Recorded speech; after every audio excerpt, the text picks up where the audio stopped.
તો hello guys, જય સિયારામ, જય માતાજી, જય હનુમાન દાદા. તો આજે આપણા 100 દિવસના ચેલેન્જમાં સ્વાગત છે તમારો. આજે દિવસ છે 14મો. તો આજે આપણા ભેગો કોઈ માણસ હતો નહીં, એટલે આજે આપણે વ્લોગ બનાવવાનો તો પાવર ગ્રીડના રસ્તાનો. તો આજે એકલો હતો એટલે વિડીયો એટલો ખાસ નહીં આવ્યો હોય, પણ તોય મારા ખ્યાલથી મને તો સારું લાગે છે. પણ હવે જઈએ છીએ આગળ એટલો આપણો ભાગ સારું કહેવાય કે કોઈ ગાડી આવી નહીં, નકા તો અહીંયા ગાડી ચાલુ હોય છે, પણ કોઈ ડમ્ફરિયા વગેરે આવ્યા નહીં. મારા કિસ્મત કેવા કહેવાય ભાઈ, ધબધબો છે ને અનીશ રાણાના બ્લોગનો. કારણ કે નકા ગાડી અહીંયા ચાલુ પડી હોય, એટલે ગાડી ચાલુ હોય એટલે વળી એકલા જણા હોય બરાબર, તો એક હાથમાં ફોન ચાલેલો હોય, એક હાથથી લીવર ચાલેલો હોય, એટલે પછી આપણે આમાં કેમ મેળ આવે. તો આપણે એમ મારા ખ્યાલથી તો સારો વિડીયો છે યાર એવા. તો એ ભાઈ તમારા માટે શું તમે જોઈ શકો છો ભાઈ, એકલો બનાવ્યો વિડીયો કેવી રીતે બન્યો. હજી આપણે સ્ટેન્ડ બેન્ડ લગાવવાનું છે, પણ થોડોક પેમેન્ટ આવી જાય ત્યારે આપણે લગાવી નાખશું. એ પણ પછી કાંઈ ટેન્શન નહીં, કાંઈ મગજમારી નહીં, એકલાને ગમે ત્યારે વિડીયો બનાવો તો આપણે બનાવી શકીએ. બાકી આમ તો શું છે કે એકલો હોય એટલે થોડીક તકલીફ તો પડવાની જ છે. બ્રેક લગાવો ત્યારે વળી ફોન ચાલવું પડે, બધી મગજમારી છે. આજે વિચાર્યું કે આપણે આ પાવર ગ્રીડના રસ્તાનો બ્લોગ બનાવી નાખીએ. ઘણો ટાઈમ થઈ ગયો રસ્તાનો બનાવ્યો નહોતો, અને ફિલિંગ પણ કાંઈક અલગ હતી એકલાની, કેમકે એક હાથેથી લીવર ચાલુ અને એક હાથે ફોન ચાલવો. પાછો ઊંધા હાથમાં તો મેં ફોન રાખ્યો હતો, તો ઊંધા હાથમાં જ ચાલવું પડે. એનું કારણ છે કે સીધા હાથમાં લીવર ચાલેલો હોય તો ઊંધા હાથથી જ ફોન પકડવું પડે, વિડીયો બનાવવું પડે.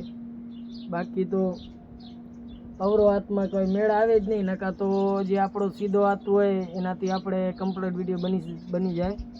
પણ આ તો ઊંધા હાથનો વિડીયો છે, જોઈ શકો છો. તો એ કમ્પ્લીટ આવેલો છે.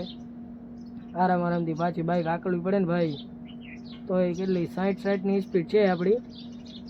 અહીંયા બચારા કોલી ભાઈ રહેતા હતા અહીંયા, એમનું થઈ ગયું એંડાનું કામ પૂરું, એટલે હવે એ પણ હાલ્યા ગયા. 3-4 મહિના રહ્યા, પણ તો મતલબ ફાયદો થયો હશે એમને પણ, કેમ કે જમીનમાં તો કોઈનું રાખતી નથી. આ હમણાં નવો બેન્ચો ખોલ્યો, આમાં પણ આપણે ગાડી વાવતી હોય લાકડાની, એ પણ નથી આવી. આપણા ભાગ જોઈ લો ખાલી. અને અહીંયા વાડી છે બાજુમાં આપણે બાબુભાઈ ભીમાની, એમાંથી પણ કોઈ સાધન ના આવ્યો આપણા કિસ્મતમાં. જોઈ લો ને, આ બાજુમાં જે પટ્ટો છે એ એકદમ ખડા વાળો હોય.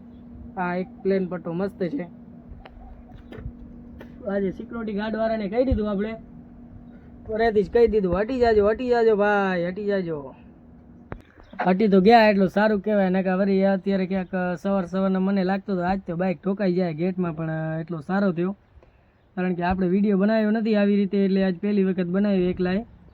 તો એ બાઇક નીકળી તો ગઈ ગેટમાંથી, મને તો વિશ્વાસ નહોતો આવતો, પણ તો એ નીકળી ગઈ. રામ ભરોસે નામ લઈને જવા દીધું, નીકળી ગઈ એટલું સારું કહેવાય. નકર મને તો અંદાજો નહોતો. પછી ગાર્ડ સાહેબને કહી દીધું આપણે વિડીયો બનાવી છે, કે વાંધો નહીં, કે બનાવવો હોય કે તમે તમારી મોજથી બનાવો. આપણે તો એ બાઇક રાખવામાં મગજમારી થઈ ગઈ, કેમ કે આપણે ઊભી રાખીને બાઇક ત્યારે કેમેરો થોડોક નીચો થઈ ગયો. આપણા છે ગાર્ડનનો ઇલાકો, જોઈ શકો છો. આ કેન્ટીન બાજુમાં ને આ ગાર્ડન છે.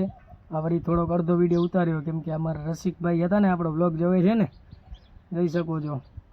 કેમ કે સાહેબ હમણાં આવનારા છે, એમને જવાનું છે અમદાવાદ, એટલે સફાઈ કરે છે ચાલુ ગાડીની, કેમ કે સફાઈ પણ જરૂરી છે. અમારા ડીજીએમ સાહેબ જાય છે ગાડીમાં, એટલે જરૂરી છે. જોઈ શકો છો. આ નાના છોકરા માટે, સાહેબ લોકોના છોકરા હોય એના માટે આપણે છે બધું રમવાનું બધું છે, કેમ કે સાંજને રમતા હોય સવાર. તો આપણો વ્લોગ કરીએ છીએ સમાપ્ત. જય હિન્દ, જય માતાજી, જય શ્રી રામ.